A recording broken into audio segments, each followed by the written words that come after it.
God called us to speak difficult words at times in order to make us better. That involves always having a bias toward the last.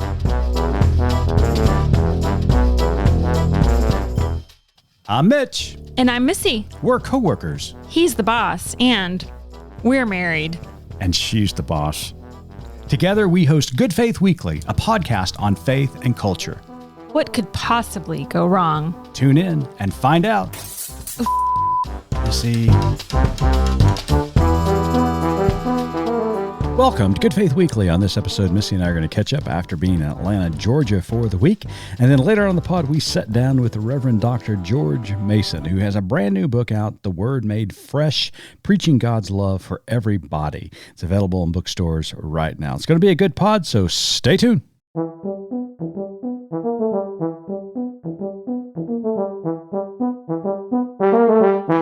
Hello there, Missy. Hey, how are you? I'm doing quite well. How about you? I'm doing well. Coming off of a short work week this week because of the 4th. Yes. So it's been nice. We had a relaxing couple of days earlier this week, and now we're back at it again. Yeah, we got some time sitting out by the pool and enjoying just a leisurely Independence Day. I cooked a brisket. What'd you think? It's decent. Jeez. No, I'm teasing. A little dry for you? It was very good. We are still enjoying it. Always days later. Room for improvement with you, isn't there? Always. I mean, you got to strive for something, right? Exactly.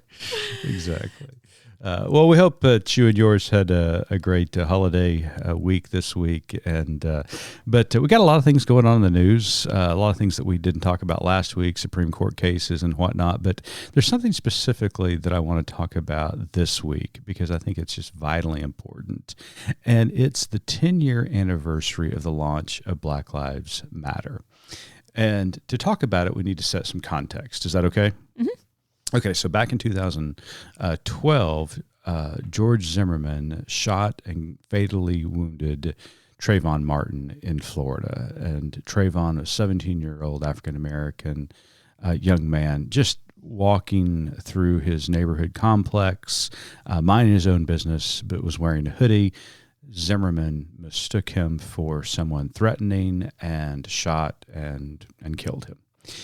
A year later, in 2013, the trial began in July of that year, and Zimmerman was found not guilty based upon the Florida law, stand your ground, meaning basically that if you feel threatened and your life or property is threatened, then you can use deadly force. And that is the defense Zimmerman used, and he got acquitted based upon that defense.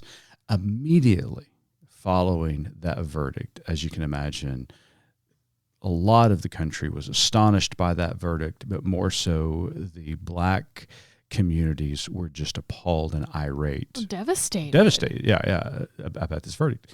So after the verdict, just weeks later, a movement is launched by 3 women that just changes the fabric of our culture and has been influencing our culture and society ever since that day, and that is Black Lives Matter. It is the 10th anniversary of the founding of Black Lives Matter, and we owe them a debt of gratitude for bringing these kinds of issues to the forefront so not only we can talk about them, but we can advocate for change. And also just say it. Right. Just to be able to say the word. Thank you so much, because I still don't understand the controversy around that. Besides it, the proponent or critics of Black Lives Matter and just saying that phrase, exposing their bigotry and white supremacy. Right. I mean, because it's, all you're saying is that Black Lives Matter. And then, of course, the critics or the bigots will say, oh, all lives matter. Well, of course they do, but they can't all matter until black and brown bodies matter too. Exactly. And we're showing again and again and again that they don't. Right. And that's 10 years later, look how many cases we've had of more fatalities in that community. And And for people to still wonder why that messaging is important is beyond me. Right. And there's a couple of threads here I want to really kind of unpack before we get to our interview today. The first one is this. What kind of progress have we made in 10 years? Because you think about the death of Trayvon Martin, and then, just a year later, you have the murder of Mike Brown. That's going to be a 10-year commemoration coming up in 2024. And the list can go on, leading up to George Floyd and then afterwards. Do you think that we have made progress? I mean, we're standing up in solidarity, declaring Black Lives Matter, but, and I even hate to say this, it certainly seems as though the culture doesn't care and doesn't believe Black Lives Matter. Gosh, I don't know. I mean, I know we've had some guilty verdicts in these cases, which it seems so weird to celebrate that. It shouldn't be. No, I get your point. This is not something to celebrate. We have seen some moments of justice or justice adjacent decisions. It's almost relief that, wow, the system can work for us, but it takes this kind of advocacy and attention drawn to these matters for there even to be a semblance of justice prevailing in these cases. And that is requires video, which we now all have access to on our phones. Sure. And audio and all of these things. It's like we have to put it right in front of somebody's face before it's like, oh, okay, well, I guess that is an injustice. So that's a blessing, I guess, but also a little bit insulting that, that's the point we have to come to in order to get justice for some of these victims. Mm-hmm. I think also we look at a very finite moment in time, and it's hard to see that. Again, we have to look historically, like what is this going to look like, this blip in history? Sure. And I understand that we have to kind of look from a 10,000-foot view, but at the same time, that doesn't help that mom who's grieving her baby right now, today. Yeah. So it's kind of this difficult question to ask. Have we made progress? It depends on who you ask. Mm-hmm. If I'm a grieving parent or a grieving spouse, then, for me, that answer is no. Right. Yeah. And I think that is a really valid point, because even if you were to look at the civil rights movement and you think of Emmett Till and the brave decision that his mother made after his lynching in the South to have an open casket back home so that the world could see what racism did to her son. Mm-hmm. And you think of the many other mothers and spouses who lost children and husbands and wives, and just the list goes on. The only thing that began to change that was people, especially in the Black community, standing up saying enough is enough. We cannot take this any longer. We're saying no to Jim Crow. We're saying no to this type of bigotry and systemic racism. And they marched and they got out on the streets, and then people joined them. And then it eventually led to the Civil Rights Act, which led to the Voters' Rights Act in 63 and 64. And so as I look at what's going on today in this movement, we mourn the loss of the Trayvon Martins and the Mike Browns and the Breonna Taylors, and again, the list goes on. But we've got to get out there and continue to demand that legislation be passed, because the system is broken. I get really tired of the argument, Missy, of, well, what we really need to be doing is changing hearts and minds. That's not going to happen. It didn't happen in the South. It didn't happen back in the 40s and 50s, both in the South and the North, by the way, because racism, just did not, it did drift over the Mason-Dixon line. Mm-hmm.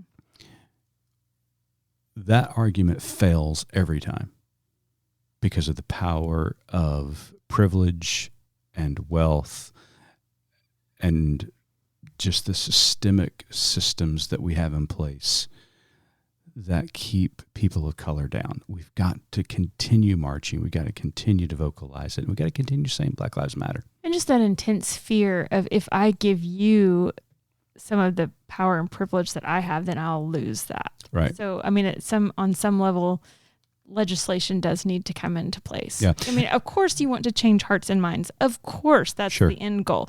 But until then, we need to do something about the fact that you can, pretty much get a gun out of a vending machine, Pretty much. Sensible gun laws would be a great place to start. But and this is a great segue into the second thread that I want to talk about in this particular story.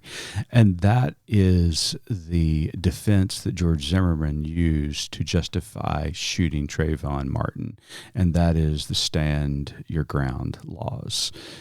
In many states now, if you feel threatened, if your life is threatened or you feel your property is threatened, you can use deadly force. I don't understand the property portion of this.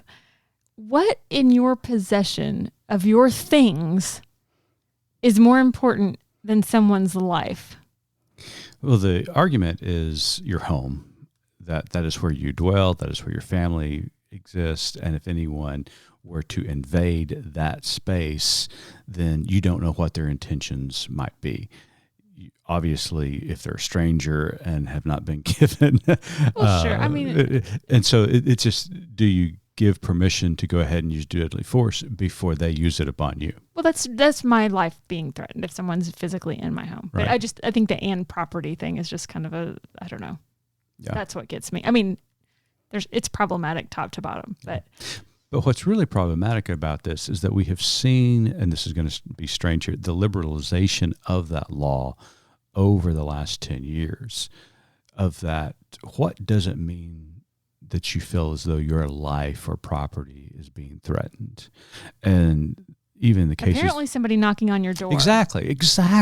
And that's the cases that we've heard about. And I know it's been going on probably for a long time, but the media brought it to our attention the last year or so about young boys knocking on a door, just looking for directions home, getting shot through the front door, or, two girls driving up a driveway, just trying to turn around and go the other way, and some idiot behind a door starts blasting at them.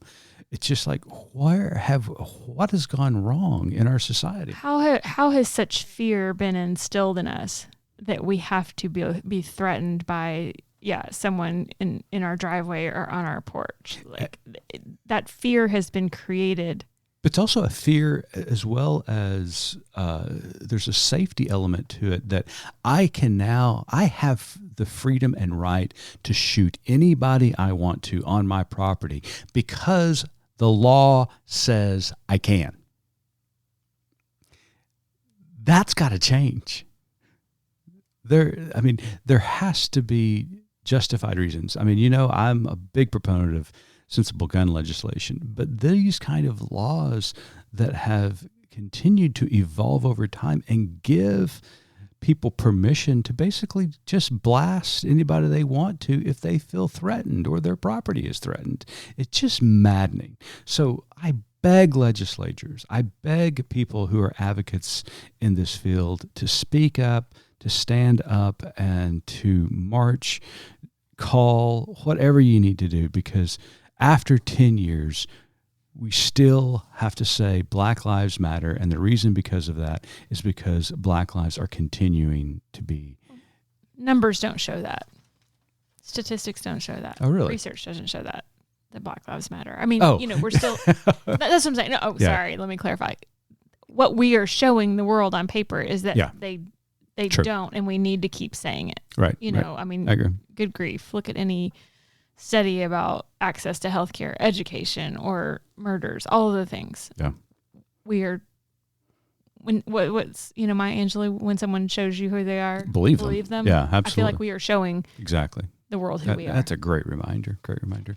Well, we're going to change topics here a little bit, but not so much so, because we're about to talk to a pastor in Dallas, Texas, who has been standing up over his career, speaking from the pulpit, advocating for justice on many, many different issues. And now he's got a brand new book out that we're going to talk to him about. The Reverend Dr. George Mason, his new book is The Word Made Fresh, Preaching God's Love for Every body. And so Missy and I sat down with George, who's a good friend, also a good friend of the pod, and hope you enjoy our conversation with him. Yeah, he is a good friend of the pod. He was instrumental in the formation of Good Faith Media and just somebody you and I both admire so much. Stay tuned. Have the last few years shifted your faith?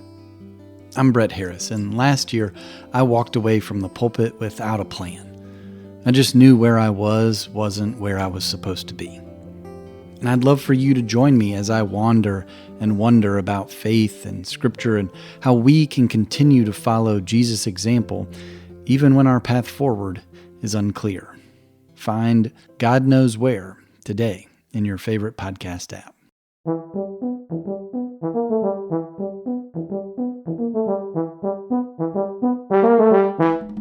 Welcome back to Good Faith Weekly. On this episode, we've got a very special guest with us. The Reverend Dr. George Mason is the founder and president of Faith Commons and senior pastor emeritus at Wilshire Baptist Church in Dallas, Texas. He is a nationally recognized religious leader whose legacy includes innovations in clergy apprenticeship, interfaith initiatives, and community services. For many years, George has served as an op-ed contributor to the Dallas Morning News and has written for publications nationwide. He is a co-founder of the Cooperative Baptist Fellowship and teaches at Perkins School of Theology at Southern Methodist University. Faith Commons is an interfaith nonprofit organization that amplifies diverse faith voices for the common good. Its programs include George's podcast, Good God, featuring conversations about faith and public life. You can find out more about George and his many ministries at georgeamason.com. His new book, The Word Made Fresh, Preaching God's Love for Everybody, is now available. George, welcome back to Good Faith Weekly. Thank you so much, Mitch and Missy. Always good to be with you on Good Faith Weekly. Thanks. We've been looking forward to this moment. And I will congratulate you on your retirement and also say this is a little bit of an intervention because you are in retirement doing it all wrong. So what do you mean he's doing it all wrong? Aside from the book, we're going to let you share a little bit about the multitude of projects that keep you going and keep you from settling into the recliner with a beverage and a binge-worthy show. George, there are so many to watch. What are you doing? Yes, I think my wife, Kim, agrees with you and is wondering the same thing. But it is, I think the last time we had a conversation, there was sort of a kind of outline of how I'm getting ready to do this and what the conversation around retirement looks like. And I think rather than thinking about failing retirement, I'm trying to think about flourishing in it. That also means that you have to have a sense of purpose, right? That keeps you going. I ended up on a plane yesterday, headed back to Dallas with a woman who had retired and was very involved in nonprofit work. She now lives in Carmel, California, and she is a professional psychologist by training. But she said that there are really three things that she learned about getting ready to succeed in retirement. The first is healthy life choices about, eating and exercising and doing balanced things like that. The second is to have a small group of friends. And the third is to have a sense of purpose, being involved in things that are life-giving.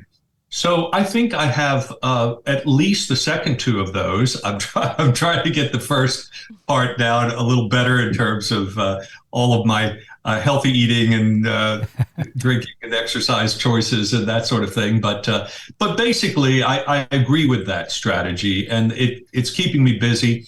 I also think, Missy, it's a little bit like, they say, when people retire, there are three phases to retirement with regard to travel. There's the first phase, which is the go-go stage. The second stage I'm imagining boots. Are there boots involved? I mean, we got to get some go-go boots on this. Go-go is like we're always ready to go, right? Mm-hmm. The second stage is slow go. And the third stage is no-go. Yeah, right.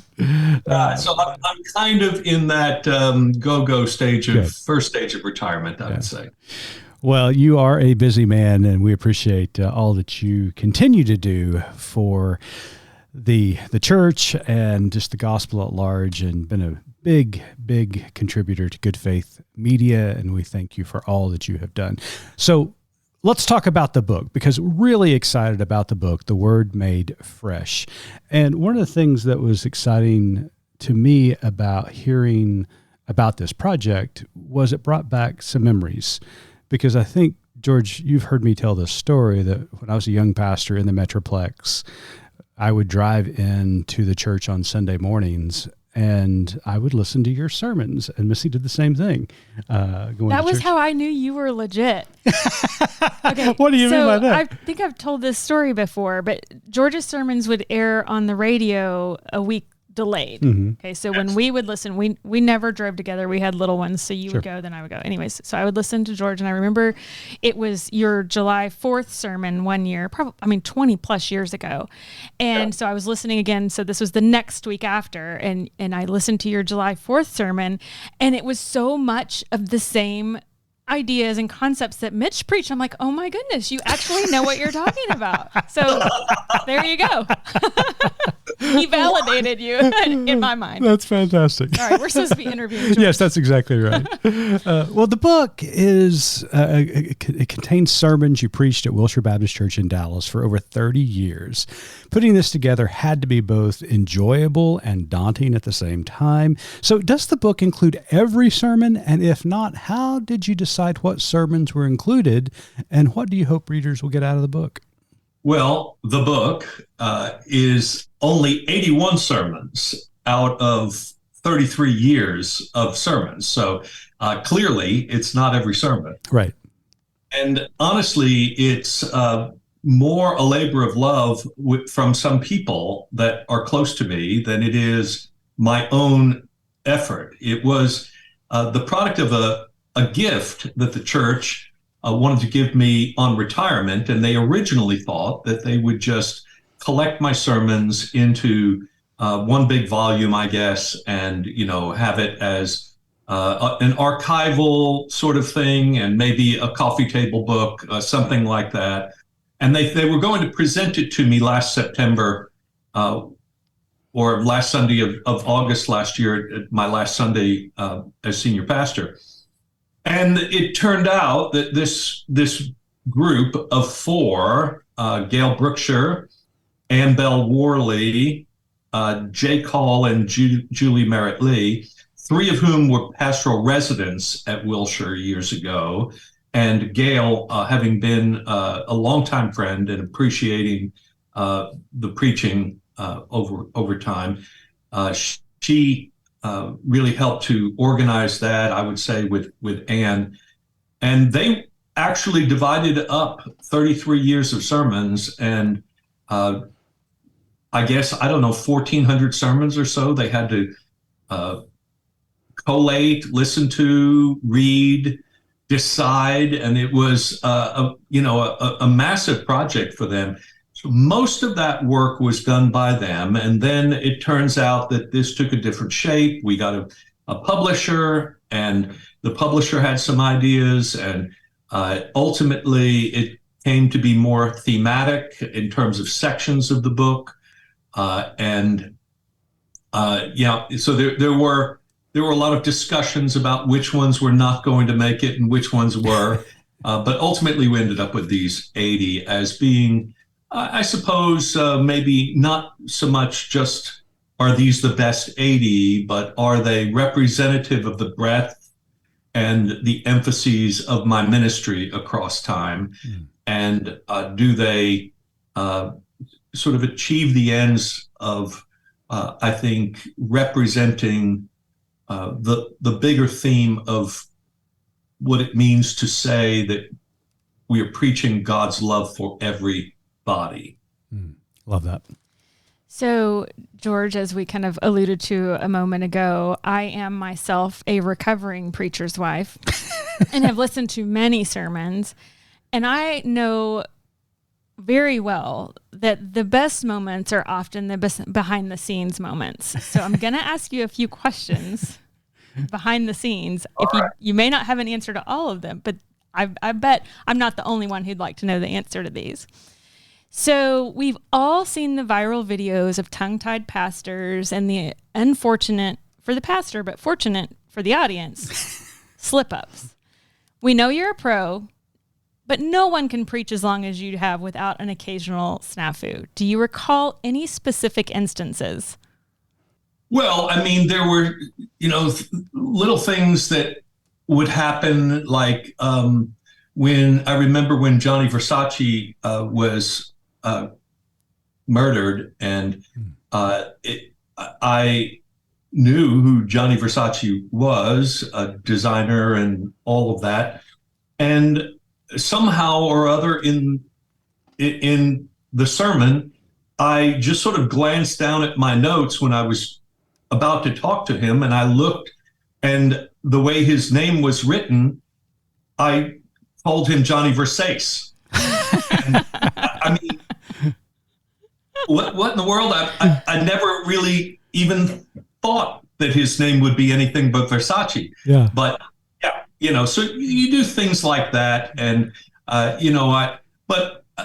mean, along the way there are the wedding stories where I've said things like, "Will you take this woman to be your happily bedded wife?" Well, of course. Right. Yeah, he does. Really did. Will you place this thing on her ringer? Yeah, right. There's always these little things that come out, right? That you wonder, how in the world did I do that? And I could take that back. Yeah. Absolutely. Well, I got you beat, George. I called the bride by the ex-wife's name one time. Oh, no. We'll tell that story in the outro. It did not go well. The marriage still. How was that honorarium, Mitch? Yeah. Yeah. Okay. So my next question, I may have to explain this a little bit, but can you recall a best worst critique of a sermon? And I'll give this example that happened to Mitch right after Sunday service. One time this woman came up to him who was on the search committee, the pastor search committee. And she said, I just really don't care for your preaching style, but you're the perfect preacher for this church. Oh, wow. Thanks. Talk about aggressive. Like right after church. Can you recall one of those moments? I know you've had them where someone just, they're shaking your hand on the way out the door, says this thing, and you just think, wait, what? I have someone who became a dear friend, and I actually performed his wedding, but he grew up Catholic, and in the early years of my pastorate, he used to complain about my preaching because he felt like I was too happy. How dare you? Catholic, he valued a level of suffering, and he thought my preaching lacked the I don't know, moodiness or the gravitas or something, that I was just too positive or something of that nature. But I've had people who have come up to me, and I think what happens to all of us is the people who come up to tell us that our preaching is getting better. Mm-hmm. Right? Yeah. Which has that other kind of sense of, man, you were really terrible when you first started. You get better. And of course, I think it also betrays something that we all kind of know, but we don't think about. And that is, when a pastor comes to a congregation, the pastor brings his or her voice that is developed in a certain way over time for preaching in other contexts.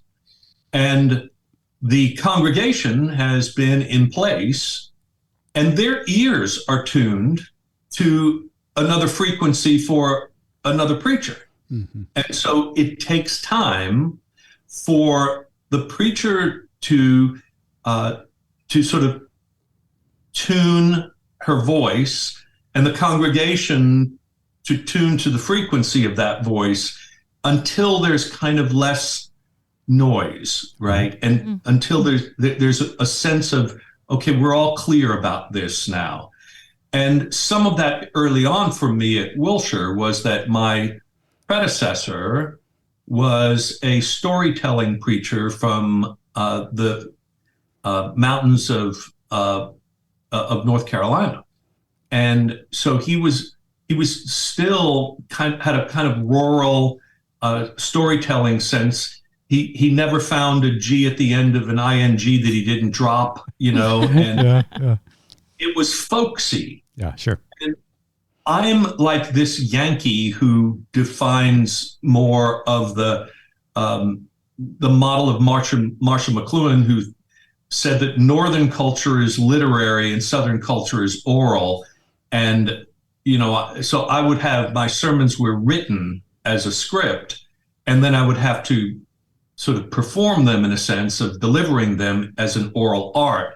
But I never was able to get that Southern blessing where people would say, "Oh, and can you believe he did that without a note?"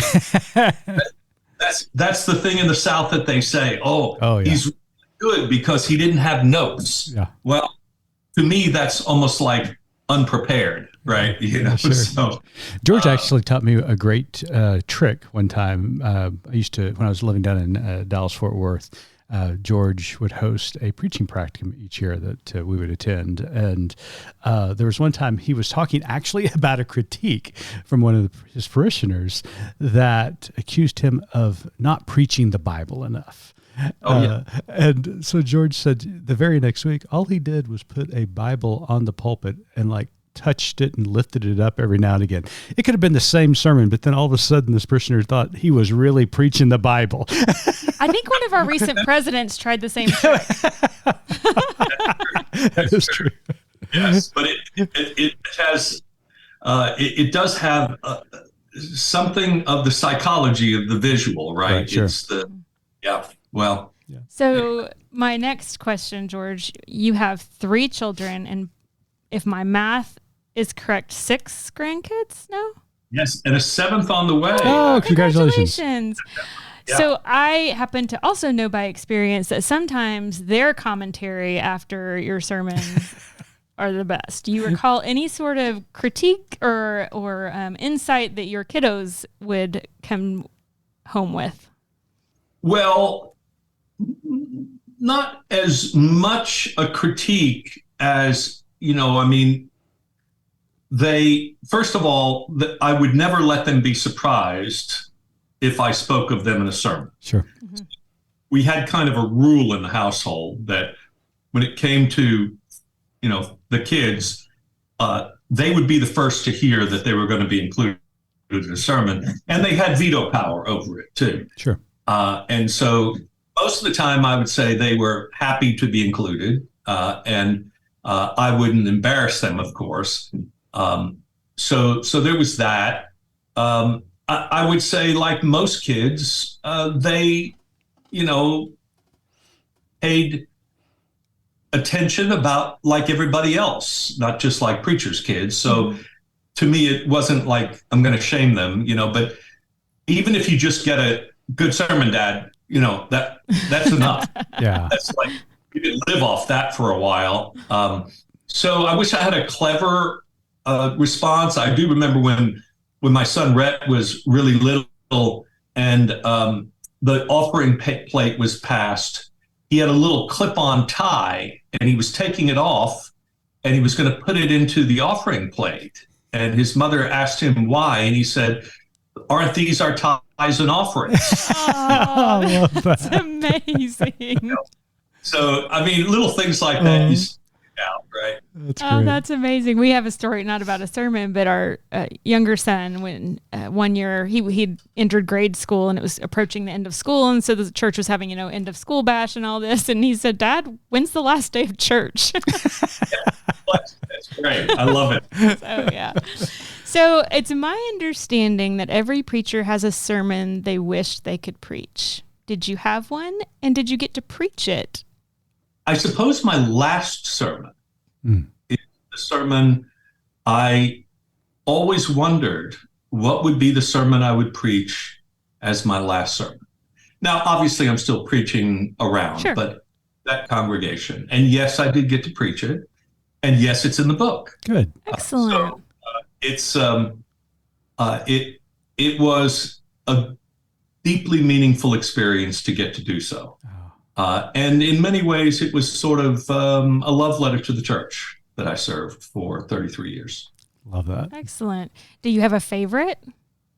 No, I don't think so. I have had a good time looking back on these and remembering when they were, most of them. Some of them I can't remember when they were, what was going on, that sort of thing.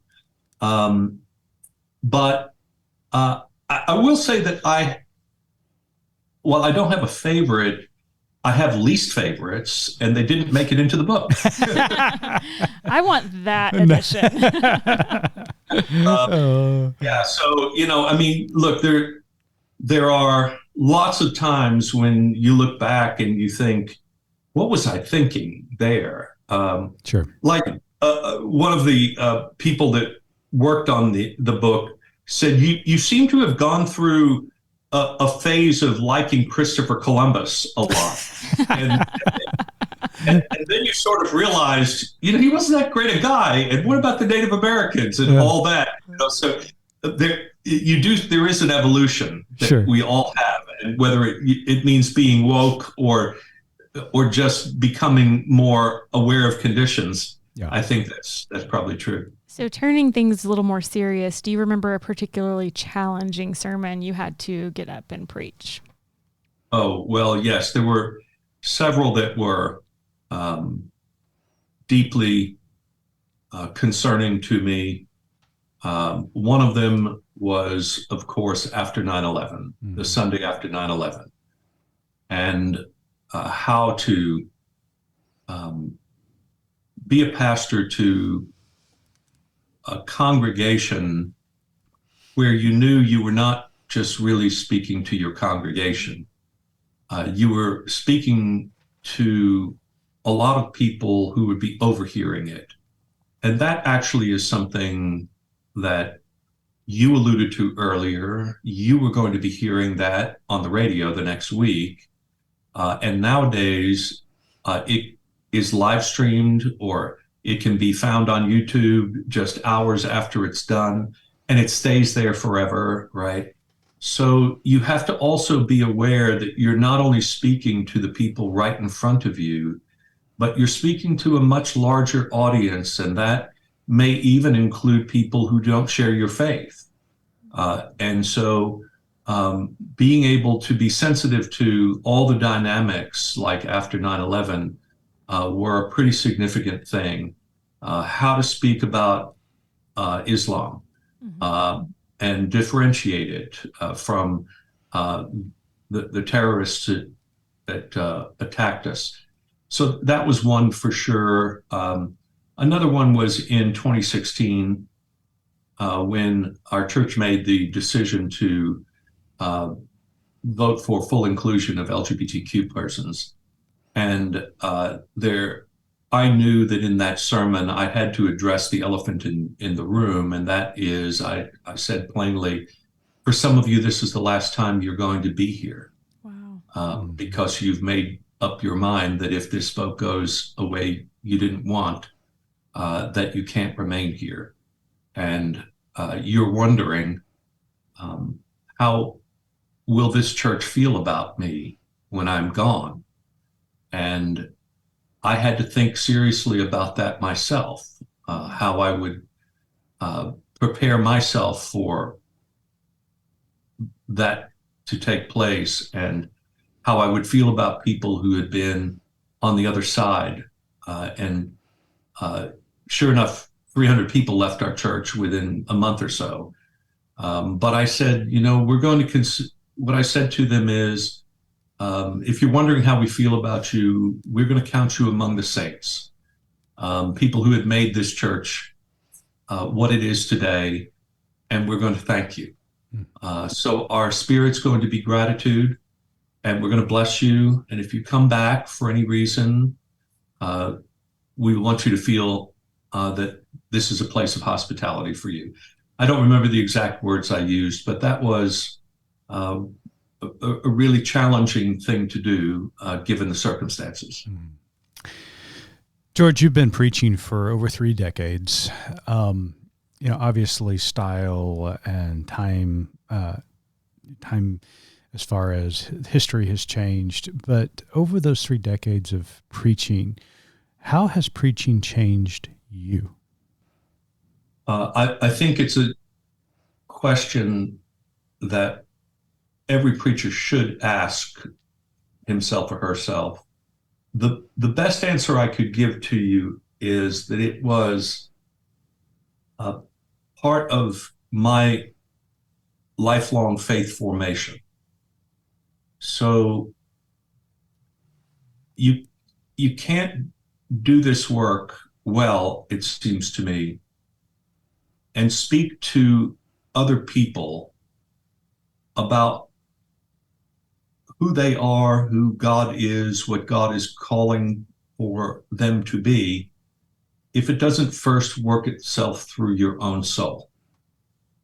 So the weekly rhythm of preparation for preaching was part of my spiritual formation, part of the way that I was changed.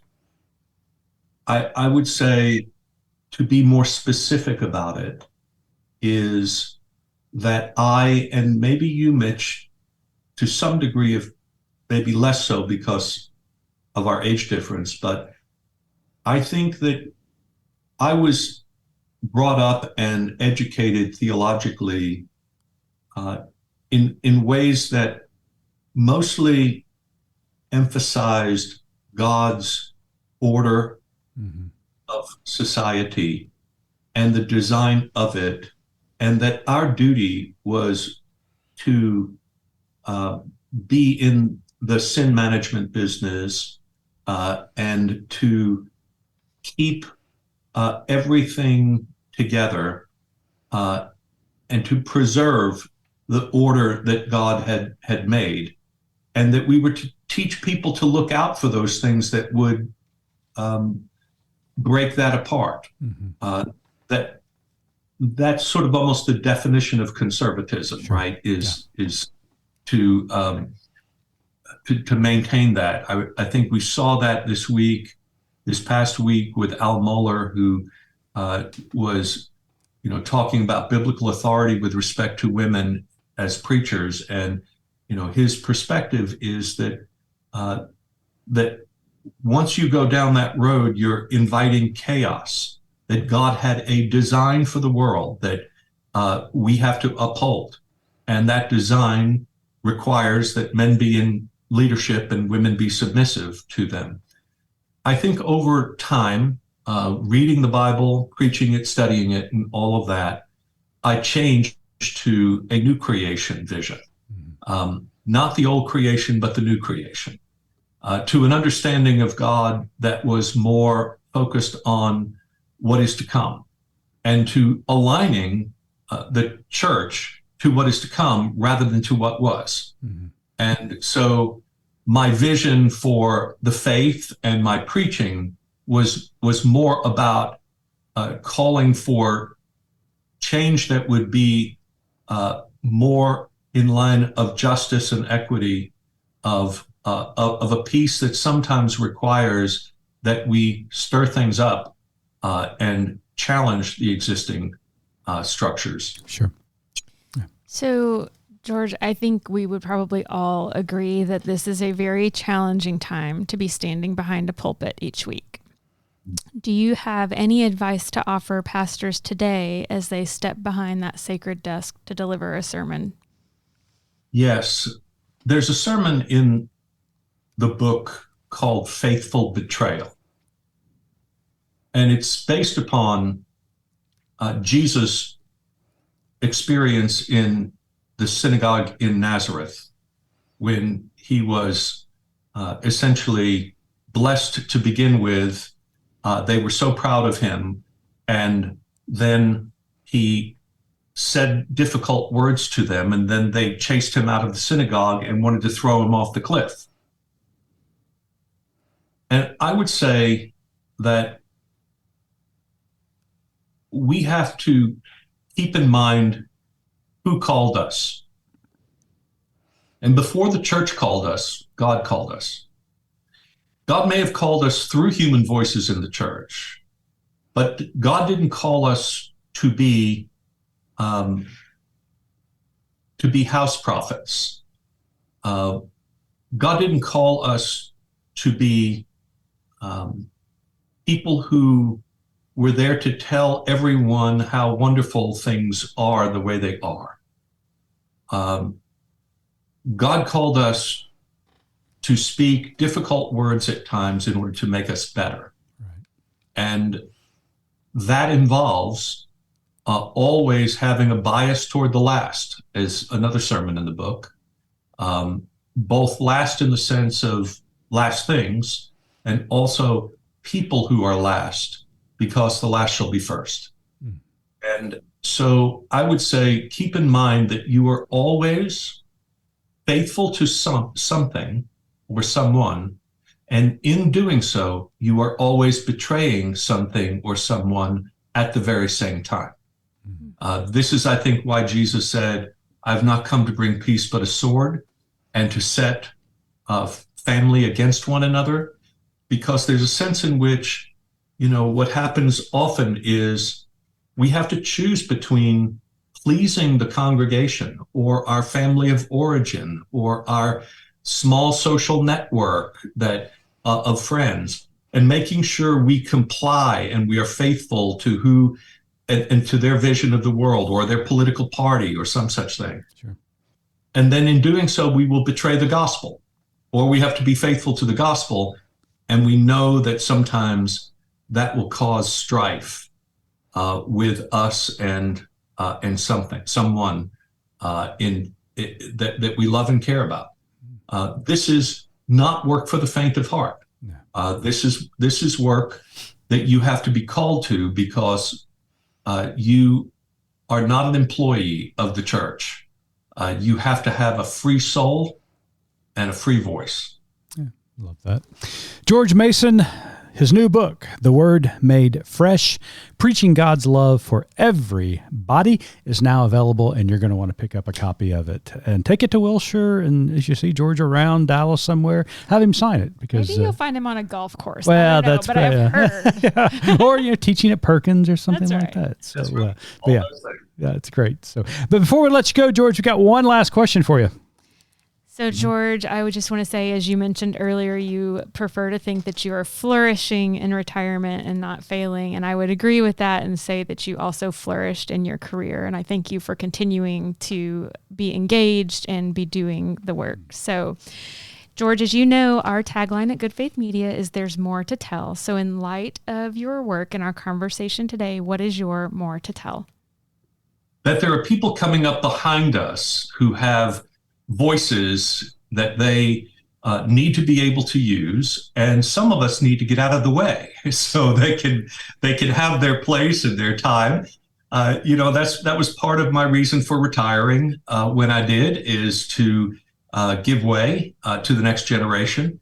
And I think sometimes we have a hard time leaving the spotlight and letting someone else have the microphone, so to speak. But the more to tell is a confidence, I think, that the next generation is going to have a powerful influence too. That we are not the last generation of faithful people out there. And so the more to tell is to start listening behind you, not just ahead of you. Yeah. Could you get that message to DC? Sorry, just asking. Get a couple of them to retire so the new generations can emerge. Beautifully said. Yeah, very well said. George, thanks as always, my friend. It's a delight to visit with you and talk with you. We are still inspired by your ministry. So thank you so much. And I'm grateful for you guys too. God bless you.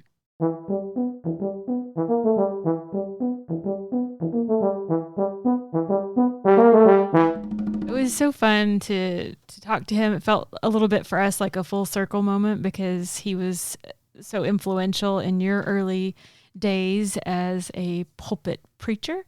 And so that was it was fun. I wouldn't have thought I don't know, 30 years ago or so. I can remember, it's so funny you mentioned that, because I can remember early on when we started listening to George on the radio that I caught myself at times mimicking his cadence. Because, I wanted to be the next George Mason. Well, you just, as you listen to people, you pick up on their mannerisms. Like, I'm pretty guilty of that. You're very guilty I mean, of depending that. on what region I'm in, if I'm in the South or if I'm in Boston, I drop my R's. Yeah, you automatically pick up somebody else's dialect. I'm guilty. And cadence. So yes, I take absolutely. that. So as I was, as we were talking to George and kind of asking him some questions about preaching and some funny things that happened, I happened to just a couple of days ago come across, I was digging through, again, I've been cleaning out boxes of things. So all of our listeners are I don't know, getting the gift of all of our mementos lately.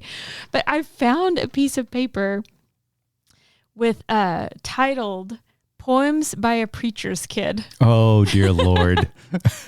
I have a sneaky suspicion this is our oldest This is preacher's our oldest. kid. It's not dated, but I'm guessing he was probably about 7 or 8 years old, sitting in church. This is like a spiral bound paper that has been ripped out of a notebook.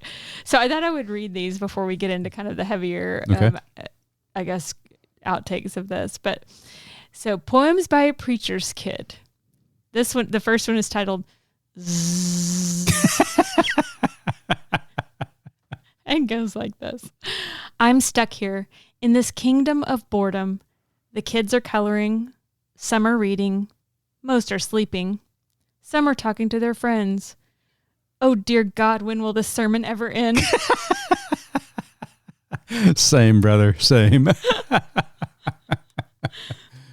Okay, so the next poem on this sheet is The Way I See the Bible.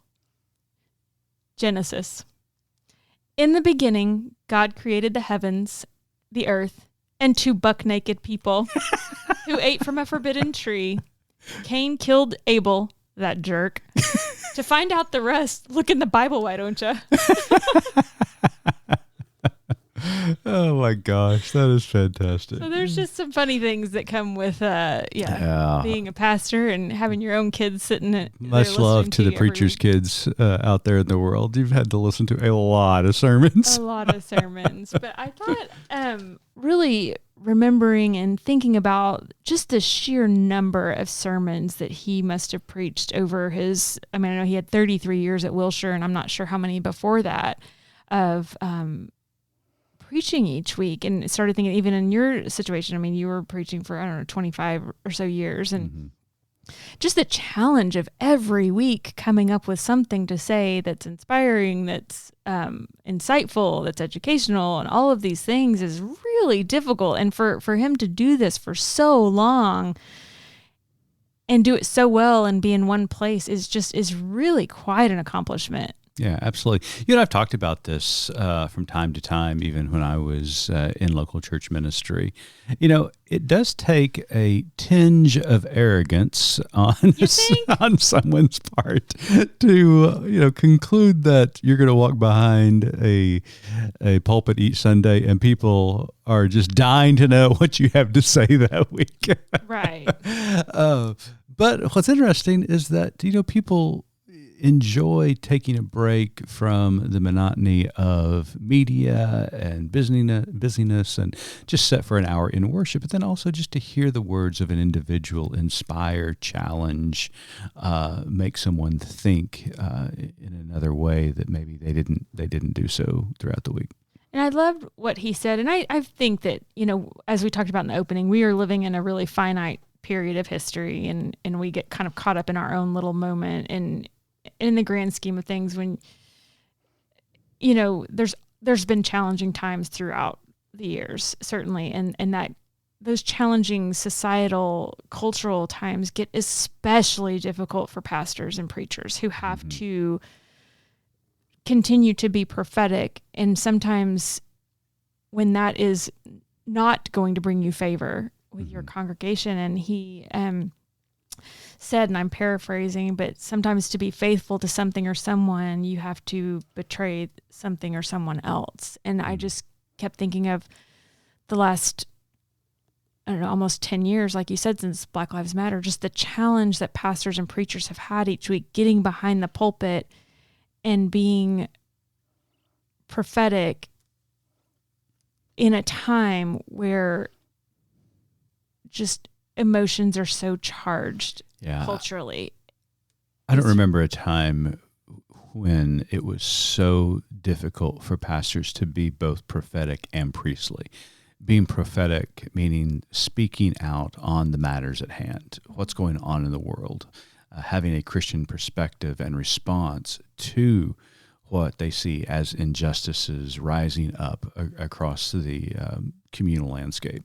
But at the same time, the world is suffering, whether it was the global pandemic or the need for racial justice or economic decline or ecological disasters. The congregants sitting in the pew each and every week, those people who have their ears tuned into the pastoral voice, are needing some comfort as well as a word of justice. And so within the preacher, there is this tension of being both prophet and priest. And I just can't imagine what it would be like to do that day in and day out right now in this period of time. Right now, yeah, especially. And he mentioned two sermons in particular, the one after 9/11, and I remember you struggling that week as well with what do you say? And knowing, like he said, that this is not just for the people sitting in your congregation, but your words will reverberate beyond that. And then when he said he preached the sermon before the church voted to become welcoming and affirming. And I imagine that was just a really heartbreaking moment as well, knowing that no matter what was decided, that you're going to lose friends and it's a really strange position. We've talked about this before, where your job, your boss is also your customer, is also your volunteer base, and is also your friend. So you have all these kind of mixed, overlapping relationships with people. And so you come to those times, those kind of fork in the road times, and you know that no matter which way your church decides to veer, that you're going to lose some folks. And so that's really difficult. I know we've been through some of those moments as well, and it's just, my heart goes out to anyone still standing behind the pulpit these days. And there are certain people who can do this and do it very well, and we try to look towards those people, and I think George is one of those individuals that has done it well through his career.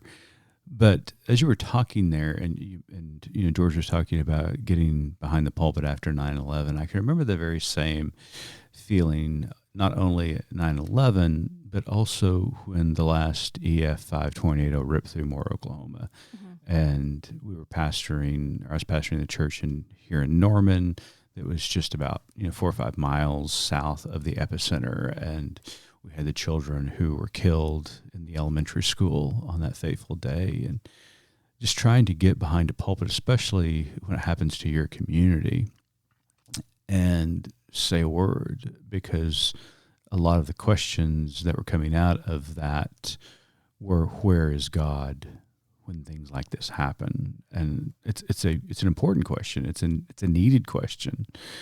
And so I can remember getting behind the pulpit to try to be both prophetic and priestly, but mainly priestly, to remind people that God was with the children, even at that moment when their life on this world ended, that God was there holding their hand. God's presence was always constantly about. And where I got that from was reading Elie Wiesel's book, Night. Wiesel, obviously, great humanitarian survivor of the Holocaust. He was a child in a Nazi encampment during World War II. And he tells a story at the beginning of Night about the hangings that happened in the encampments. The Nazis had put 3 or 4 on the scaffolding and pulled the trigger door, and they were hanging there and dead. And one of the Jewish prisoners said, "Where is your God now?" to the rabbi who was standing there next to them. And the rabbi didn't say anything for a while, but then pointed at the scaffolding where the 3 Jews were hanging and said, "There is God." And in that one sentence, it condemned what was happening, but at the same time offered solace to people who knew that they could be next. And to me, that is the great challenge of preaching. And it's what Walter Brueggemann calls the prophetic imagination, to take these universal truths of the divine and attempt to communicate those to those of us who are finite, that need to be challenged, that need to be comforted, that have this constant desire to learn and to evolve. And that is our job as preachers, and it's a difficult one. It is. I think George has done it so well for many, many years. I miss being those drives that we had to church on Sunday mornings where we were able to listen to him. I was just great to hear the news that somehow he validated my profession and my calling in your eyes. It was Because up to that point, it was like... It was so long ago. And so you were so new in doing this job. I was also new in, being married to a preacher. So I don't know. I just assumed you kind of live in your own little bubble and you say your own little sermon. And so when I heard him, preaching a sermon that basically had the same points, the same ideas, that you prefer, I was like, oh wow, that's really cool. Someone I really respect and admire, and you're kind of coming up with those same. I don't know. So sorry. Did it confirm that I wasn't stealing stuff, or that I could possibly be plagiarized? There's no way you could have plagiarized it, because I heard him the week after. True. No, but just it was good to know that someone that we so admired, or I so admired, is right. Also, someone that you're emulating in your thoughts and deeds and words. So I really appreciated, we'll close out with this, when George said in his More to Tell, basically that some need to get out of the way and to have confidence that the next generation will have power and influence, and start listening behind you. Basically, I'm paraphrasing. Yeah. But I thought that was a great point to make, that he's, because I think George obviously still has so much to give, so much ministry to do, and he's showing us that in all that he's involved in and all the good work that he's doing, but also recognizing that, I have confidence in this next generation, that they do have something to say. And I think that's where societally a lot of people forget that, there are some coming up behind us that absolutely are prepared to take that pulpit, or to take that microphone, or to take that platform.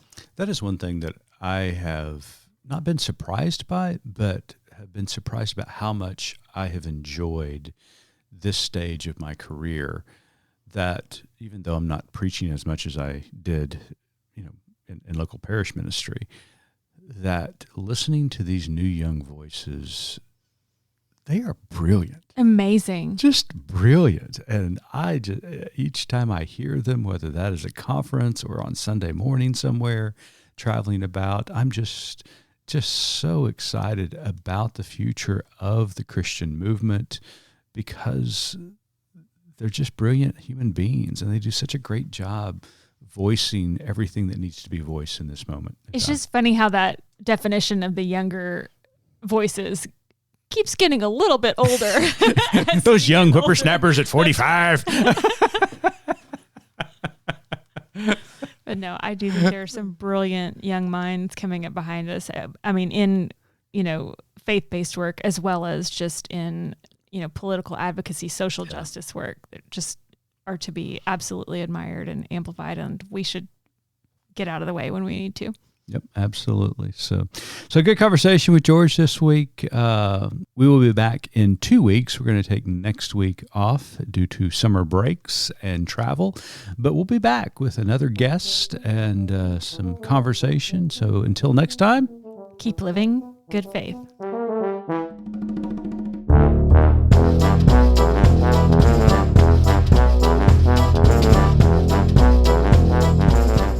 You've been listening to Good Faith Weekly, hosted by Mitch and Missy Randall. This weekly podcast from Good Faith Media discusses matters of faith and culture. Subscribe wherever you get your podcast and give us a like and a glowing review. We produce the podcast out of Norman, Oklahoma. Our music comes from Pond 5. And we're supported by listeners like you. Learn more about us at goodfaithmedia.org.